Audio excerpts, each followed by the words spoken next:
Howdy, and welcome to the show. So today we're talking to Mike of Mike and the Mad Dogs, and we just have some simple questions for him. And I'm sure a lot of you there would like to know more about Mike and the Mad Dogs. So with that said, let me start with my questions. Hey Mike, so something I would like to know. Where did you get the name Mike and the Mad Dogs? How did I come up with the name? All right, so that's a good question. And the simplest answer is back in New York, where I'm from, there was a talk radio show, or a sports talk radio show on a station called WFAN, The Fan.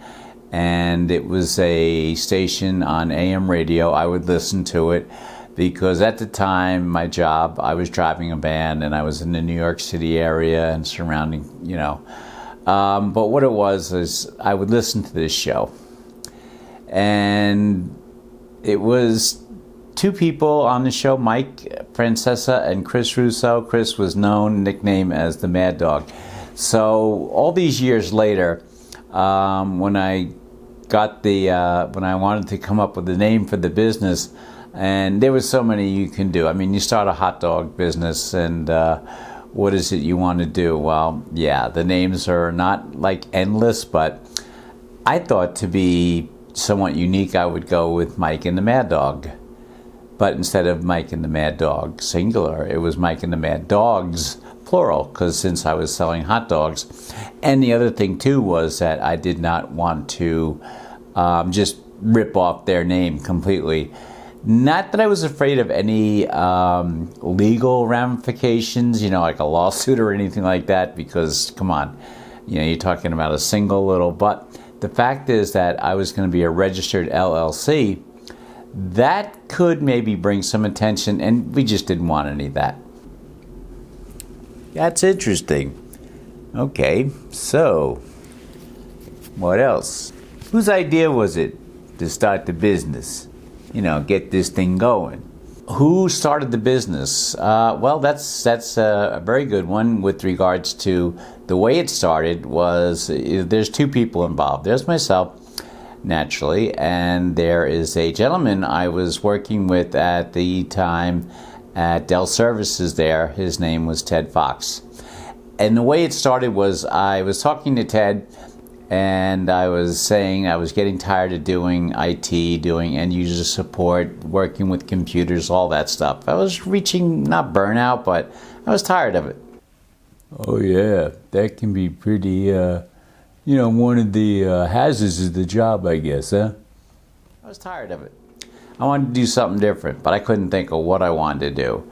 So there were times, any given day, I would make reference to what my brother and my father did back in the mid-'70s.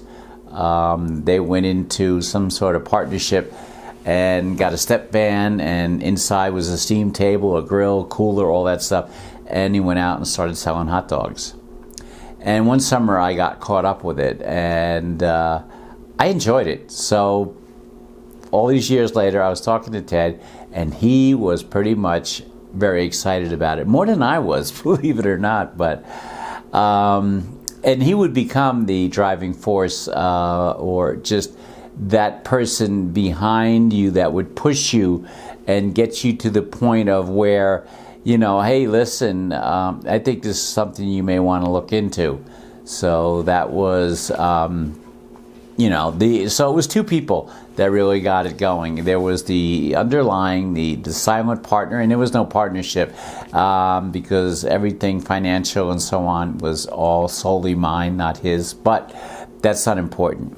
All right, sounds good. One more question. And what is the future for Mike and the Mad Dogs? Where do you see yourself going with this? The future? Good question. Yeah. So what it was is Mike and the Mad Dog, the whole hot dog cart business really hit my stride in 2015, where I landed a gig working within the city of Plano, working at one of their their softball, baseball field complex is called Heritage Yards. And what it was that I was doing 5 nights a week, and there were 3 games a night. And I was out there. Now, remind you, I had a day job, and then there was the nighttime. So I was working till at least 11:30 at night, and it was starting to catch up. And so it was about 2.5 years. And in that 2.5 years, there even came the major incident of where I had my hot dog cart, the original cart that I had purchased, that I had gone through so much to get it to a point of working the way I wanted it, because trust me, there were lots of problems along the way, but that's neither here nor there. It got stolen.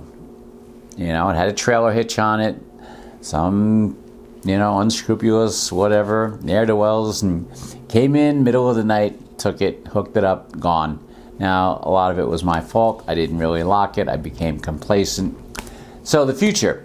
Well, COVID had hit in March of 2020, and here we are at the end of 2022, and I want to get back on track, and because in that time, I had purchased a van, because I want to go mobile. So, and I want to hit construction sites, and I want to do that, and do it at my own pace and my own thing, and not really be bothered with, the Department of Health at this municipality or that one. So that's the future, mobile. Mike and the Mad Dogs. Not a hot dog cart, but a hot dog van. So we're moving up, but that's what I'd like to do. All right, so I want to thank you for coming on the show, Mike. And thanks for answering these simple questions, and we wish you luck. Hope you do well.